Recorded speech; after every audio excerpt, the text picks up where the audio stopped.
You've just landed on the Coolest People in the World podcast, a show that features stories of cool people doing really cool things. From business, art, and travel to lifestyle, mental health and family, and everything in between. Join host Crystal J. Bailey as she introduces you to some of the coolest people in the world. Here's Crystal. Chapter 1. Gracefully above the shimmering whitecaps, I watched with wonder at the sun bursting its golden rays across the ocean's horizon. Even though the warm welcome into dawn consistently reminded me of a new day ahead, I was running out of fresh starts.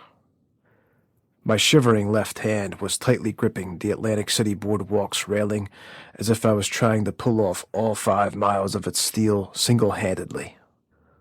The late winter morn's first cup of hazelnut java in the grasp of my right hand was the only heat firing from my skin into the frigid bones below. My lips trembled violently in the fierce winds. However, nothing stopped my watery eyes from gazing steadily at the rising sun beyond the sea. Staring intently, I fondly recalled a bygone era nearly 12 years prior. It was spring of 2011, the last time I had any hope of embarking on a new journey, and it was the first time I'd been butt naked in front of a crowd of women. What's up, cool people? That was my friend Jimmy McCusker with his new audiobook, The Edge, about Ricky Royal, a veteran male revue dancer in a mob-owned nightclub in Atlantic City. Check it out wherever you buy books and stream it on Spotify, Audible, wherever you listen to audiobooks. Let's jump right into this conversation with my friend, author James McCusker. Welcome back to the Coolest People in the World podcast. It just gets better and better. Like my guests, I never really know where my guest's who the next guest is gonna be because of people's time and schedules, and I think it's gonna be one person, and then something comes up, and another person jumps in, and then here we are, and we are sitting here. I am sitting here with my friend James McCusker. Welcome to the show, James. Hi, Crystal. Thanks for having me. Jimmy Bruno. Yep, whatever you want to call me. Couple aliases. He is the author of The Edge, a book that we are going to unpack and discuss and get into. It's exciting. It's thrilling. It's a lot of beautiful things. He's a father of 2. Yep. Among other probably 10 fun facts that we were just discussing pre-recording. So I'm going to introduce you to my friend. What should I call you on here? You can go by Jimmy. Jimmy? Yeah, that's fine. All right. Everybody kind of knows me as Jimmy, but, whatever. If Bruno slips in or something else, I'll take it and rub it. People know you as Jimmy in person. Yeah, okay. For the most part. So I have you saved as Jimmy Bruno. Yeah, on my Jimmy phone. Bruno, right? I was like, that's not his actual name. No, it works. A lot of people do the same. So I love it. So we're going to get into your book. I just wanted to thank everybody for continuing to listen to the show. It's been an evolutionary journey, like many things, and I've had many different guests, and we started out in a studio, and now we're sitting here with our mics clipped on in Smithville, New Jersey. Beautiful. It's a gorgeous day. You probably hear some ducks quacking behind us. We have iced coffee in our hands from my friends. Cold brew from Surf Road Coffee. My friends over there, that they've been really good to me, and if you jump on my social media, you can see some of their acai bowls and stuff that they make over there. So it's a beautiful morning for an interview. So it's been an evolutionary journey, and many different guests have blessed the stage. And now, Jimmy, you're no different. We're going to get into it. Man, with that kind of introduction, I can't lose. So I appreciate it, Crystal. You are one of the coolest people in the world. Oh, gosh. My wife might disagree with you, but, I know. You're doing double dad duty. So let's introduce yourself. No. Tell me who you are.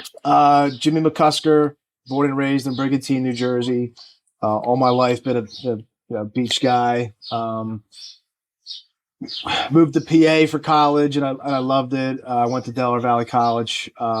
2005 to 9. So had a little experience on the farmland. The school was agricultural, so it was a different landscape for me. Came back for a few years and then did some jobs in between. And then I actually found, was then not my wife yet, but I met my wife who lived outside of Philadelphia. I ended up working in downtown Philly. So I moved up there.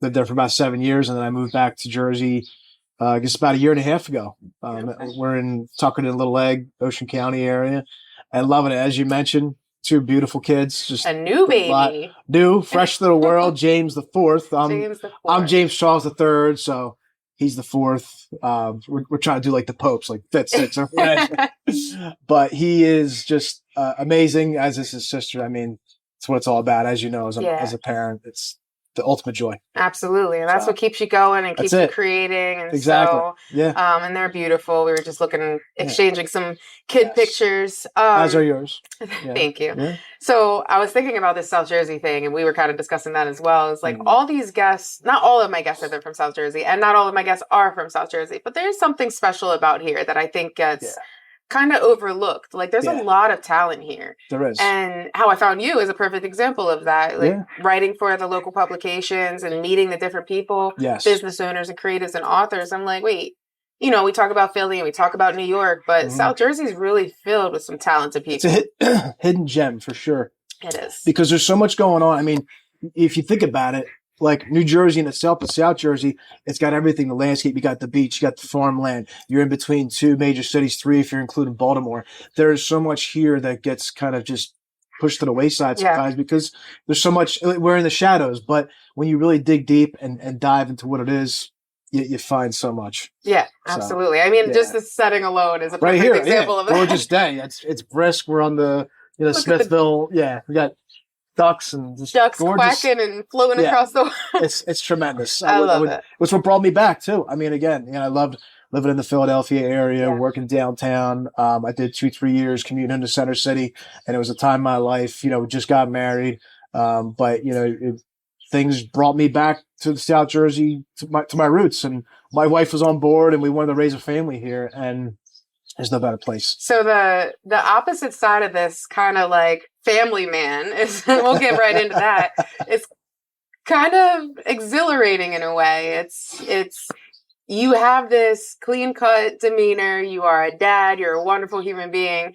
And this book that really like exaggerates his real life, is about you. Well, not about you, but it's about Ricky Royal, but inspired by true life events of, a male revue club. I played the fifth. No, so talk to me. Let me not. I'm not going to tell this one. I'm going to let you tell this one. It was such a fun story to write, Crystal, because the books I put out were set in times like my first one, Atlantic City Nights, set in the 1980s, based on the casinos when they were first built, and the organized crime element behind how the casinos were built, because there was so much involved. There was the unions, the restaurant unions, construction. There were so many ways that they capitalized.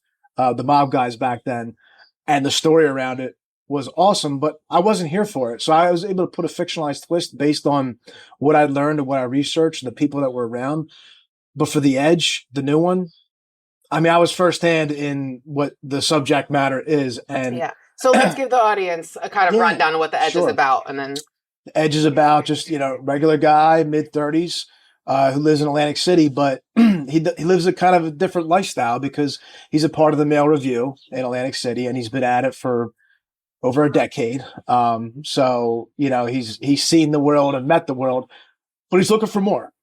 And all he's really known has been working the stage and being a male entertainer. So now he's trying to get to that next step. And the only ways he's really cognizant of doing that is by getting the head fast. And in the club that is depicted, it's of course going with the theme of my other books. It's mob run. So there is an organized crime setting underneath what's going on, and the way the protagonist Ricky Royal gets ahead is by just a summer-long adventure of different illicit activities, and it kind of takes you from things that I saw firsthand.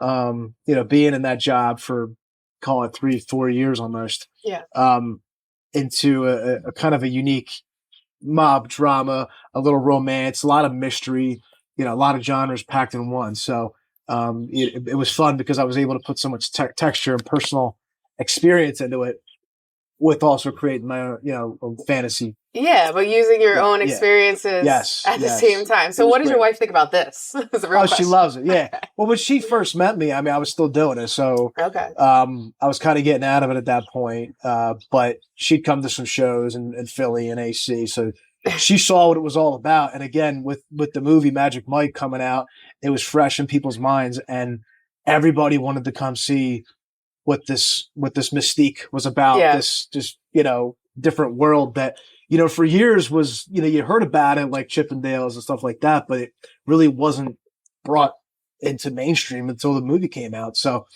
she, along with many others, just was curious. And I was like, this is what I've been doing for weekends for years. And she was on board. She was a good sport about it. She was. That's Yeah. what I was going to ask. Like, how was she after? Yeah. Oh, great. I mean, because she knew and again, it kind of happened at the right time. I was in my late 20s, about to be 30. So I was moving away from it at that point anyway. Yeah. And I told her, like, this is what I do. This is my life. These are my friends. These are the, I had a lot of those guys that came to my wedding.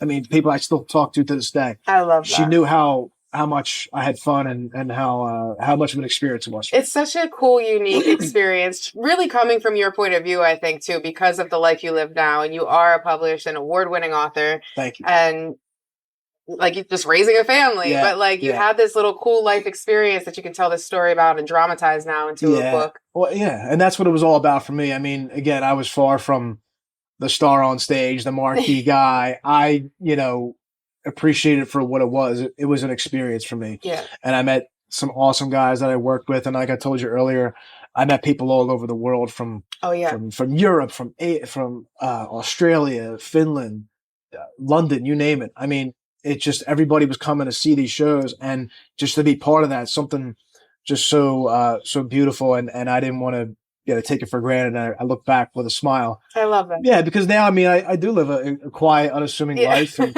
you would never know. Exactly. My kids are my focus now, but I am glad for that time and space in my life. Absolutely. So what was one of the most kind of unique experiences that you had as far as people you met or anything like that? At the show or just in general? At the show or that time in your life, I guess, when you say you were meeting these people. Oh, man, there's so many, but I mean, gosh, there was, you met like, some famous people too, like, people who had were celebrities, Right. Wait, do you care to share where you were working? Right. Yeah, right. You mean the actual show? Actual venue. I mean, I could plug them. It's Hunk-O-Mania in Atlantic City. Okay. They're still around. I recommend go see them. It's perfect for your bachelorette party, birthday parties, divorce parties, whatever you want to do. Girls' night out. It is a life-changing experience. Go see them.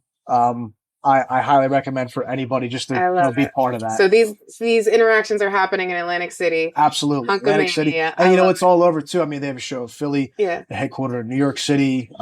They got Miami, Las Vegas, any kind of party town you could think of. Atlanta. It's a hot, area for that. They're all over and they're all great. That's really neat. So when did you decide to take your life experiences and put them into a book? As I was doing it, I always knew, there was some potential here to make it a story.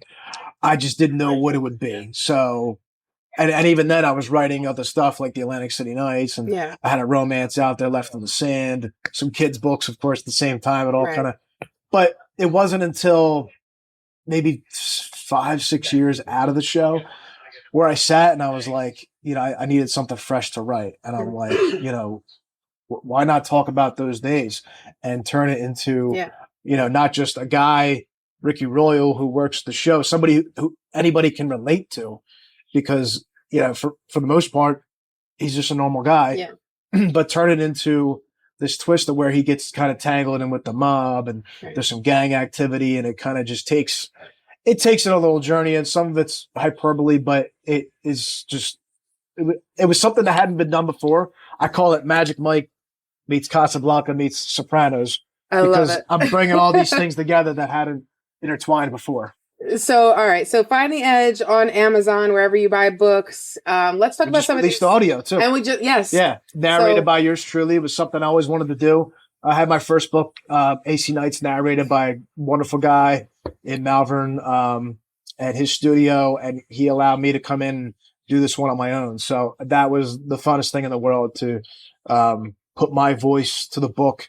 And you have a nice voice. You have a different voice. I've listened to a little. I haven't gotten all the way through it yet. Yeah. But it fits. It was fun, yeah, because it just came out naturally. So as I'm doing it, it just felt effortless. So you can find that on Spotify and Audible, Audible, wherever you get your audiobooks, Nook, iTunes, it's all there. All right, so definitely look for The Edge.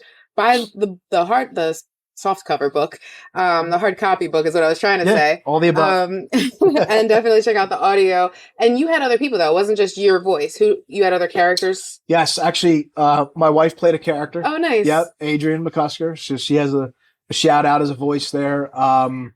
We also I found a couple other folks. Well, the guy who had the studio, he lent his voice for some of the parts. And there was a girl named Brandy Mitchell and Marina Wonder who helped with some of the other voices that I needed specifically. Like, for example, there's a Russian character. I found some professionals online who did this sort of thing, and they were amazing. I mean, they helped bring the story to life. I love it. Shout out to them. That's neat. Yeah. I want to do that. I want to do voiceover work for stuff. Next like one this, you'll come in. Well, yeah, we'll do one together. Absolutely. So talk to me about some of these other books. I actually want to start with the kids' books because you did something unique that I didn't know until I think you said it on the radio and I heard it. Oh, really? I was like, wait, you didn't tell me that part. I didn't tell you that. Yeah. About your groomsmen. Yes. So in my wedding, 2019, my 4 groomsmen, every wedding, it's like, you want to do a unique gift for your groomsmen, for your bridesmaids. There's this and that and the other thing. But I wanted to do something a little different for those guys because they knew me as an author, so I wanted to kind of rock their world a bit and put them all in a like a kid's book, and as like a bedtime story setting. So that was my gift at the rehearsal. Was I did like a short 10, 12 page little funny story about them. Like one I made a medieval knight, one I made fighting aliens. The other one was a sheriff in the Old West, and the other one was like a pool player who was kind of a hustler. So, and I tried to use elements of their real life incorporated into the story. So I put a lot of thought into it. And at first I just kind of did it as a gift, as a joke, but then they got on Amazon and people started asking about them, like, oh, these kids books. And I was kind of leery because I'm like, I don't know if they're good, but people are like, yeah, they're cool. I read them to my kids at night. Yeah. Great. So I started talking about them. I love it. That's such a cool gift too. And like, the love and thought that goes into something like that absolutely is beautiful. I'm sure that they appreciate it. Now, did they have kids? Did they read these books to their kids? They all have actually three of the 4 have children now. Okay. And they all do. Actually, it's funny. When my daughter was born, 2 of them gave, we had the baby shower and it's like, oh, bring a book instead of a card. 2 of them brought the book that you wrote to my daughter and wrote a little thing in there. That's cool. That's really neat. I love that. Cool. Nothing like good friends. Exactly. Yeah. So your other books then are also kind of mob based. Yeah. So talk to me about the different titles you have. Sure. So I have, Atlantic City Nights, which, is again, a fictional twist on the real story of the 1980s Atlantic City casino boom. And, just the crime element behind it. I kind of turned it into this epic saga of the decade of, what Atlantic City was then, the culture, kind of what was happening in that time frame. And again, not being here, I had to get some, a lot of research in, talk to some ACPD who were around, some casino workers who had been in resorts since day one. People who know these people. It was, yeah. And I mean, growing up a little bit, I guess you and I, late 80s, born 90s, we kind of saw some of that and, how the tempo was then. So I was able to give, I guess, a little bit of texture on my own. But then I put out, after Atlantic City Nights, it's called Left in the Sand. It's a romance, kind of a coming of age tale, as my wife would put it, a coming of age, kind of a unique blend of this young guy. He lives in Brigantine. And he, he's like a sales exec and meets this girl in his youth in the 90s, and they have a brief romance, and they, get together, and it's like a week-long thing that dissipates and some tragedy along the way. And they don't talk for like 15, 20 years. They meet by chance again in Atlantic City, serendipitously, and they're trying to pick up the pieces. They're like in their late 30s now. They're not teenagers anymore. So it's just kind of a cute tale. And Black McCool was my third novel, a follow-up story to Atlantic City Nights, but its own standalone story about, I focused more on like the Philly mob and the Irish, the K&A, the real story about like the Irish mob in Philly and how it kind of tied in with the Italians of Philly and Atlantic City. Again, fictional twist about that neighborhood. A lot of my family's from the Northeast Philly, so I was kind of talking about the culture there and the way of life there. So what kind of feedback have you gotten from people that kind of were there? They love it because, I mean, again, because I took the time to the times and places I wasn't around. Again, 1980s Atlantic City. I spoke to the people. I researched. I made sure what I was putting out was as genuine as I could make it. People tell me that. They're like, wow, for a guy who was born in 87, you talk about the early 80s as if you were there. Right. And that's all I need to hear is that I did the right thing because I'm making it real. So it means that I guess I did a good job. I love it. You did. So I want to talk writing a little bit, the actual writing process, publishing process. I like to try to give listeners something tangible. So like everybody says, I want to write a book. How do you get started? Or should I self-publish? Should I look for a publisher? What did you do? What would you recommend? I mean, once I learned how to self-publish and how easy it was, like I wrote my first book in college. I actually, I'll take you back a little bit how I got into writing. So, I mean, I was kind of like a weird kid, right? I was like, I was the kid who was like dancing on cafeteria tables. And then you became Ricky Royal. Right, yeah, Ricky Royal later on. So like kind of just being like a loner as a kid and like, breaking out in song. Like just, I was always looking for things to like fun, get attention at like 7, 8, 9. And then my dad passed young. So I was kind of at this crossroads where I didn't really know how to handle the grief. It was just kind of a weird time. Writing was my outlet. So it became something that I just started to do on my own. I didn't really tell anybody. I'd write like little short stories. I may have showed my mom, but I didn't really tell anybody about it. Yeah. So by the time college came, I knew I had a novel in me because I'm like, this is just so much fun. I want to show the world. So, and being a fan of the Sopranos and the mob stuff in New Jersey, it all made sense to make the Atlantic City book. So I wrote it in college for 2 years, little by little, in between school and wrestling and all the things I was doing. I forgot you were a wrestler too. Yeah, high school and college, Holy Spirit High School and Del Val College, University. But yeah, so I wrote the book and then I sat on it when I graduated because I didn't know what to do with it. I mean, I didn't know about self-publishing. It wasn't until I went to an independent publisher in the area because I had no idea how to even get this thing. And he told me about self-publishing. So for authors out there that don't know how to get their book out there, it's called KDP, Kindle Direct Publishing on Amazon. Yep. They walk you through everything. You got the cover, you got the manuscript, you have it edited and everything's copywritten on the legal end. All you have to do is submit it. They'll walk you through the steps. Yeah. So to get your work out there this day and age, it's more accessible. It's so, It's too simple not to. It's too simple not to. There's no excuse. I mean, they make it so easy nowadays. So anyone who's aspiring to be an author, it is more accessible now than ever before. Yeah. I think what I tell people is self-publishing just means self-marketing. If you're willing to do the self-marketing, then of course go to self-publishing. I mean, is it great to find like a big publisher like Simon & Schuster or Penguin? Obviously that's the dream because they'll do it all for you. The marketing, you do it in brick and mortar, Barnes and Nobles, all these places. But if you're looking to start out and you don't have these connections, which I didn't. I mean, I'm trying to figure it out. Amazon's KDP has been amazing. KDP. And another resource I had found was Reedsy, REEDSY.com. I don't think I knew about that one. And it has like for the writing process and the editing. It's kind of like a Fiverr has people to do different work. They have access to editors and designers, graphic designers and stuff. But then they also have like, it's probably better now. I haven't looked at it in a couple years, but awesome. Just the layouts and the templates and how to format the book. And it's like very simplistic. Check that out. Yeah. So got some guests. That's the way I'll edit the extra. I keep it in there. It's all good. I know that's the one thing I'm like, just have the conversation. Right. Just be genuine. You hear people talking in the background, the ducks quacking on the other side. It's beautiful. That's what it's all about.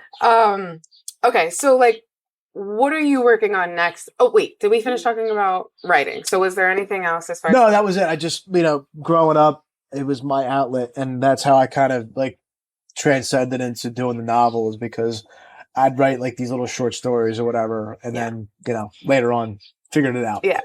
So your actual like writing process now, when you're like, all right, I want to start another book and I need to tap into the creativity. What does that look like for you? Oh, it's so random. As you know, like being a writer yourself, it's just so like it either hits you or doesn't. Yeah. I mean, there's like years between the books I have. But I guess in a way, subconsciously, I'm always thinking of like something or another. Currently I know there's a few ways I want to go. I know there's a couple stories I want to write, actually. I mean, I do want to tap into the kid stuff again. Mm-hmm. I don't know what that quite looks like, but I know that's, with my kids getting older, I want more things for them to read from me because, the adult stuff later on, 18 plus years from now, but like as they're growing up, I want things that like are bedtime stuff. Maybe not like bedtime stories, but like, smaller novels, 50, 100 pages that they can read and it's PG rated or whatever. Absolutely. So that is one avenue I want to go. I'm always thinking, of course, on the adult stuff, how can I do more true crime, gangsters? It's just, I'm always fascinated with that. Where can I take that to the next level? So I'm trying to currently explore different ways of that. And I mean, I'm always trying to tap into other stuff. Like, I'm thinking of like, a sports novel currently. I'm thinking of how can I talk about like either the wrestling or the football days? Like, there's not enough on wrestling. Write it. Right. You're right. I know we got Vision Quest the movie, and that's kind of there's not many movies and there's not many books. There needs more. Yeah, I know that's always in there.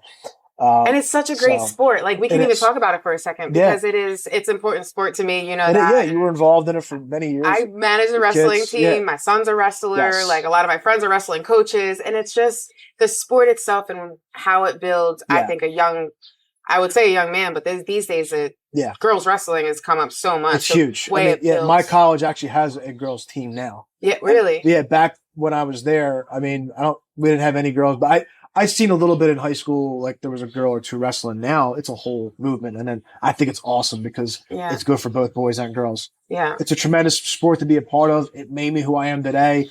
Parallel with the writing. Like I said, I was kind of a lost kid, shy kid. I lost my dad young. I was just a little bit of a different, unique guy.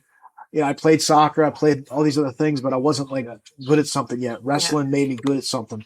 And I got into high school and I had the best coach ever. And it was just something that I wanted to quit every day freshman year because I was trying to lose weight. I was trying to just start.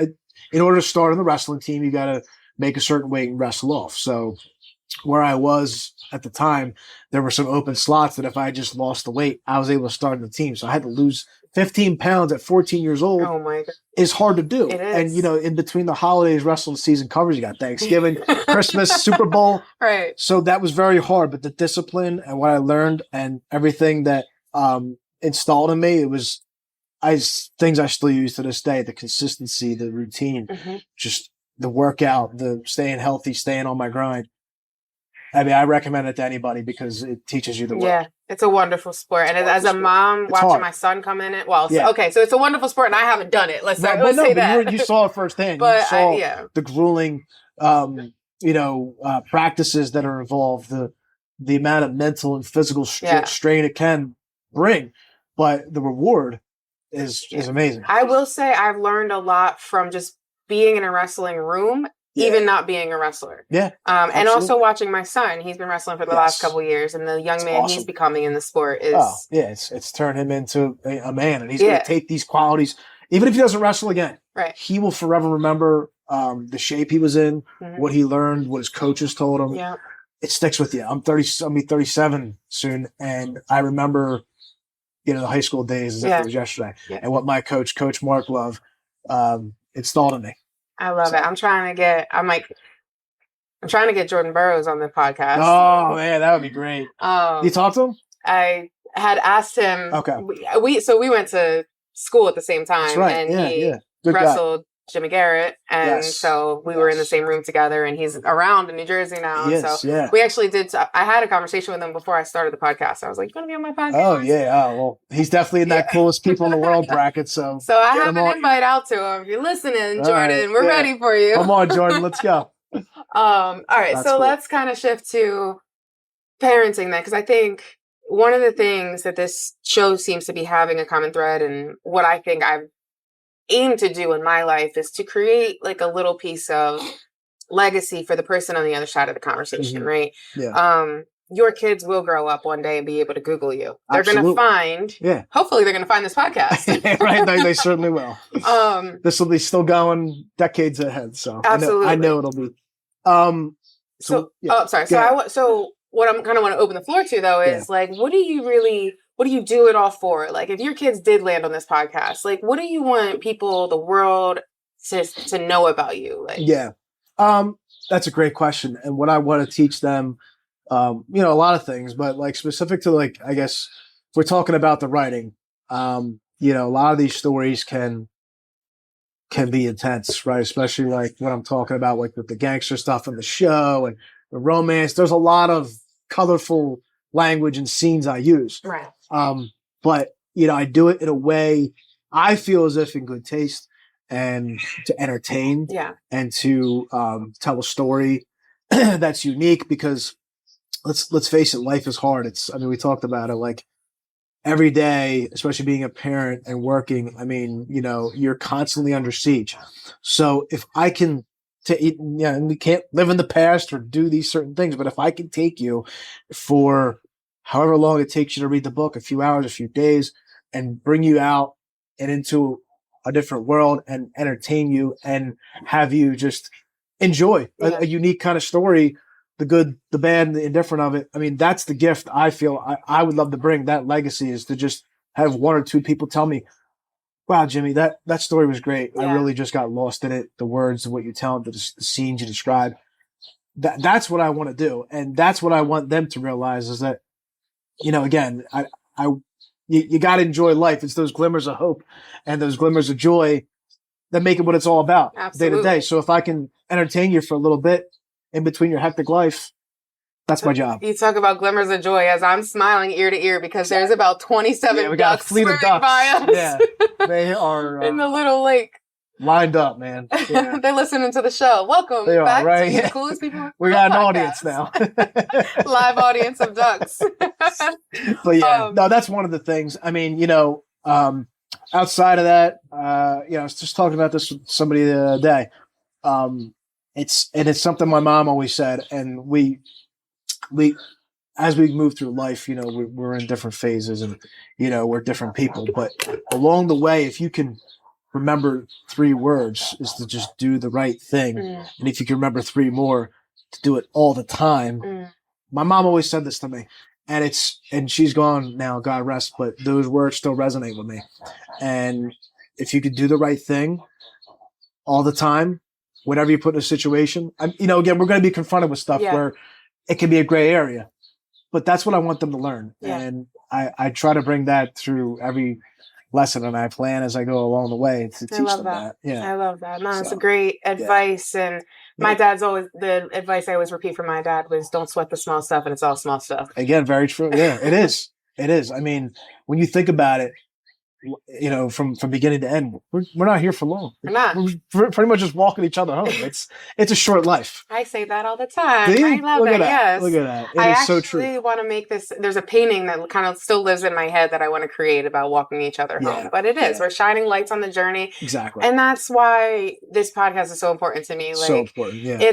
We were talking before about the the left turns I've had to take to keep it alive and make it keep happening. But it's so important because you get to say, now when your kids Google you or my kids Google me or some stranger stumbles across you and wants to know more about you, it's like, well, what is this all really about then? Right. Because we're all just shining lights on each other's paths. Exactly. And someone's going to connect and someone's going to say, let me pick up this book or let me, that inspired me to really write my book or whatever. And I hope it's the same thing that when you Google Martin Scorsese, the director, and you see all these different movies out that are gruesome, violent movies, and if they say, Dad, why do you write about this stuff? Yeah. And again, I want to go back to talking about the entertainment, bringing that joy, doing something creative, and never letting anybody stop you from being creative, doing what you want to do, because that's important. Absolutely. Always have that kid in you. Absolutely. I love that. Yeah. So you sent me a list of fun facts, and I just only wrote down like 3 of them, but you are a wedding officiant. Yeah.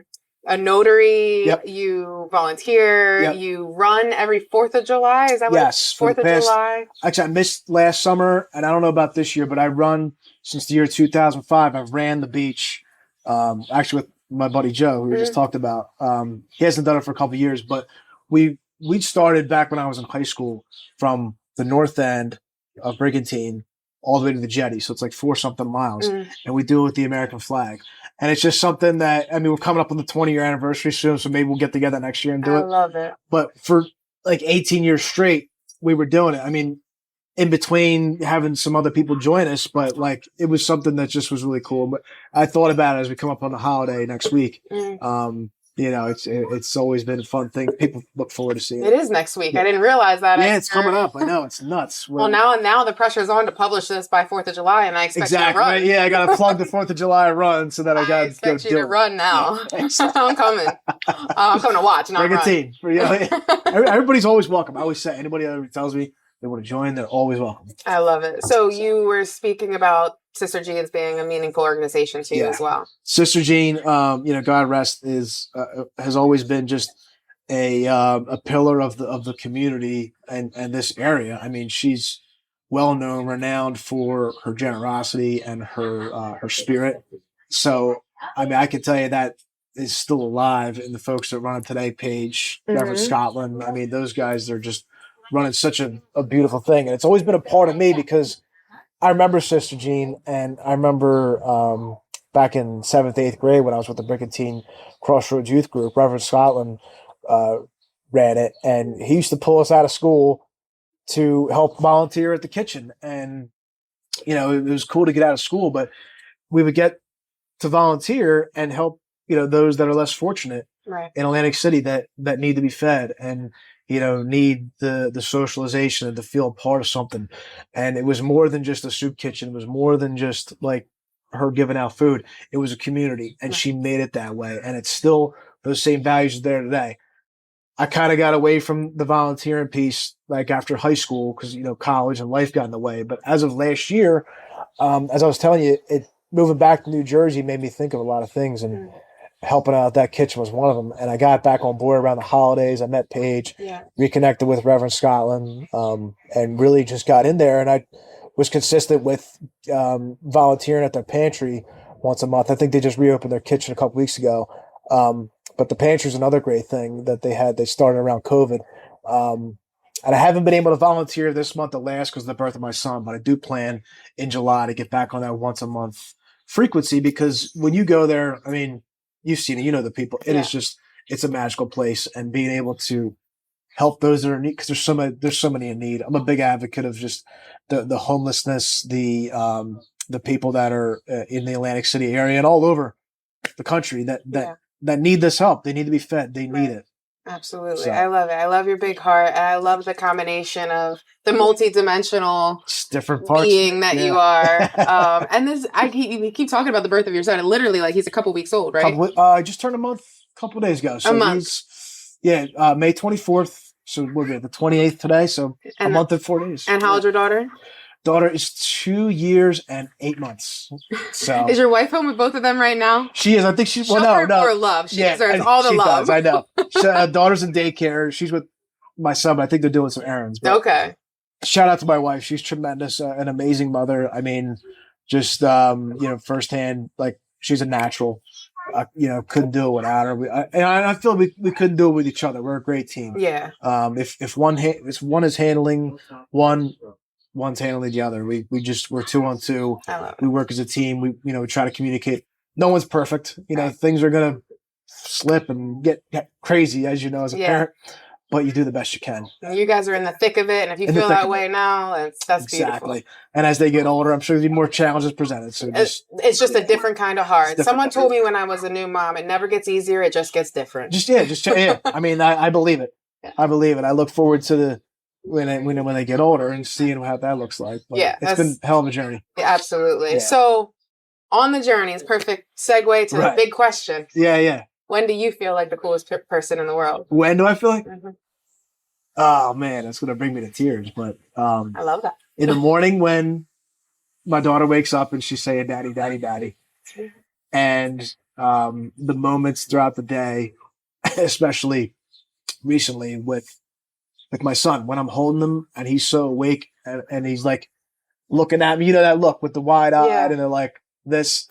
but I know he's looking at me, and he's not upset or crying. He's just aware. You're He's my watching. dad. Exactly.